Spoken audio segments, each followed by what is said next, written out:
जैसा कि हम जानते हैं, शनि महाराज न्याय के देवता हैं और उनकी दृष्टि का सामना एक व्यक्ति को अपने जीवन काल में करना ही पड़ता है। देव और ऋषि मुनि कोई भी इसकी वक्र दृष्टि से बचे नहीं हैं। इस ब्रह्मांड में शनिदेव की दृष्टि से बचना संभव नहीं है और यहां तक कि स्वयं महादेव भी इसका शिकार हुए हैं। एक बार की बात है जब शनिदेव शिव के धाम हिमालय में पधारे। उन्होंने शिव से विनम्रतापूर्वक अनुरोध किया, हे परमेश्वर, कल मैं आपकी राशि में प्रवेश करने वाला हूं। इसका अर्थ है मेरी वक्र दृष्टि आप पर आने वाली है। शिव ने शनिदेव की यह बात सुनी और विस्मय से पूछा, हे शनिदेव, आप मुझ पर अपनी दृष्टि कितनी देर तक बनाए रखेंगे? हे प्रभु, कल पूरे 1.25 प्रहर तक मेरी दृष्टि आप पर रहेगी। ऐसा कहकर शनिदेव ने शिव को प्रणाम किया और चले गए। शनिदेव की इस घोषणा के बाद शिव कुछ चिंतित हो उठे। सोचने लगे कि शनिदेव की दृष्टि से कैसे बचा जाए। महादेव ने शनिदेव की वक्र दृष्टि से बचने का उपाय खोजने का निश्चय किया।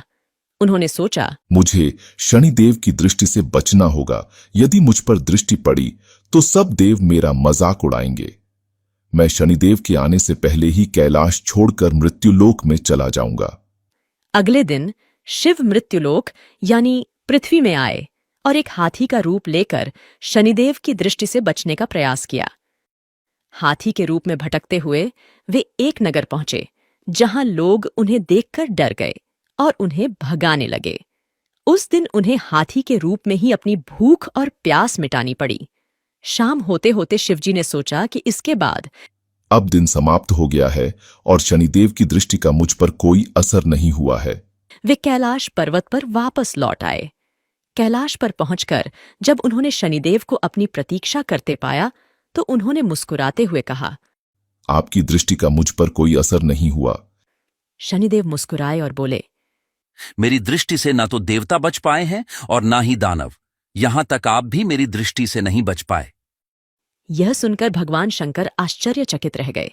शनिदेव ने कहा, महादेव, आपने मेरी दृष्टि के प्रभाव को समझने में भूल की है। मेरी ही दृष्टि के कारण आपको 1.25 प्रहर के लिए देव योनि को छोड़कर पशु योनि में जाना पड़ा और एक हाथी का रूप धारण कर पूरा दिन गुजारना पड़ा। इस प्रकार मेरी वक्र दृष्टि आप पर पड़ गई और आप भी इसके पात्र बन गए। महादेव ने इस पर विचार किया और समझा कि उन्होंने वास्तव में शनिदेव की शक्ति को कम आंका था। उन्होंने शनिदेव से क्षमा मांगी और उनकी दिव्य दृष्टि की महत्व को स्वीकार किया। इस घटना के बाद शिवजी और शनिदेव के बीच गहरी मित्रता हो गई।